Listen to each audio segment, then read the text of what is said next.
তেঁতুলের চাটনি করছে। তেঁতুলের তো নানান ধরনের চাটনি করে, তো এটা অন্য ধরনের সবজি দিয়ে করবে। তো তেঁতুল আর কুমড়ো দিয়ে এই চাটনিটা হয়।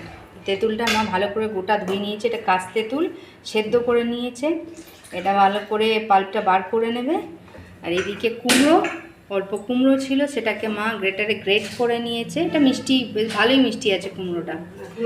হ্যাঁ, ফোড়নে যাবে ওটা শুকনো লঙ্কা, নুন তো আছেই, চিনি স্বাদ মতন, আর ফোড়নে যাবে শুকনো লঙ্কা আর সর্ষে, কালো সর্ষে।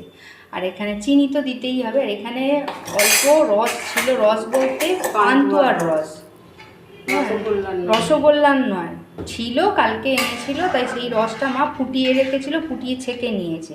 এইটা মা অল্প পরিমাণে ব্যবহার করবে। চিনিটাও কম লাগবে। তো দেখি চিনিটা কত কী লাগে। তেঁতুল তো, কাশ তেঁতুল টক হয়। তো চলো তোমাদের কাছে শেয়ার করি কাশ তেঁতুল আর কুমড়োর টক। কুমড়োটা মা ভালো করে কুড়ে নিয়েছে, গ্রেটারে গ্রেট করে নিয়েছে। আর এই হলো তেঁতুলের পাল্পটা। সেদ্ধ করে নেওয়ার পর মা ভালো করে হাতে কষলে পাল্পটা বার করে নিয়েছে, তারপর ছাঁকনিতে ছেঁকে নিয়েছে, নাহলে খোসাগুলো মুখে লাগবে। আর এই গাঢ় রসটা তো অল্প আছেই, আর যা যা ইনগ্রিডিয়েন্টস আছে। তো চলো এবার দেখিয়ে দিই। মা প্রথমে কড়াতে একটু তেল দিয়ে দিল, সর্ষের তেল। এরপর ফোড়নে দেবে সর্ষে। এরপর একটা শুকনো লঙ্কা যেরকম যায়, দানাগুলো মা একটু ফেলে দিয়েছে অল্প। আমার মা সবজির টক খুব বানায় মাঝে মাঝে, আর সবজির টক বানালে না তেঁতুলের পাল্প দেয়, আর পাকা তেঁতুলের দেয়। একটা পাকা তেঁতুলের চাটনি আমার মা করে খেজুর টেজুর দিয়ে, সেটাও সুন্দর হয়, সেটাও মা দেখাবে। এটা মিষ্টি চাটনি হিসেবেও রেখে দেয় বাড়িতে, কারণ আমাদের খুব দই বড়া হয় শীত গ্রীষ্ম বর্ষা, দই বড়াটা আমাদের খুব খায়। ওই জন্য আমাদের ওই তেঁতুলের পাল্পটা মা বানিয়ে রাখে। আর এই কুমড়োটা দিয়ে একটু নুন দিয়ে ভালো করে মা একটু ভেজে নিচ্ছে। চিনিটা দিল। কুমড়োটা একটু নরম, আবার কুড়ে নিয়েছে, চটজলদি হয়ে যাবে। আর কুমড়োটাও খুব মিষ্টি। শীতকালেও শীতকালে একটু আচার টক এগুলো না হলে ভালো লাগে না। শীতকালেও গরমকালেও, তাই না?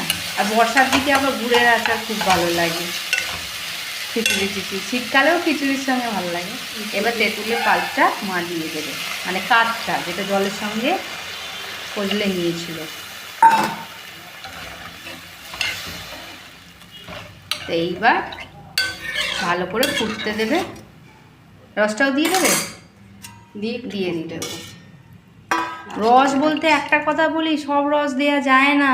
এই রসটা আমরা বুঝলাম যে টাটকা আর পান্তুয়ার গাঢ় ছিল বলে তাই দিলাম, তাও মা ফুটিয়ে ছেঁকে নিয়ে। ছানার রস দেয় না, আমাদের দেয় না সচরাচর, কিন্তু মা বললো নষ্ট করব না, ভালো তো দিই। ফুটিয়ে মা ভালো করে জাল দিয়ে দেখলো চিটচিটে আছে কিনা, তবেই দিয়েছে।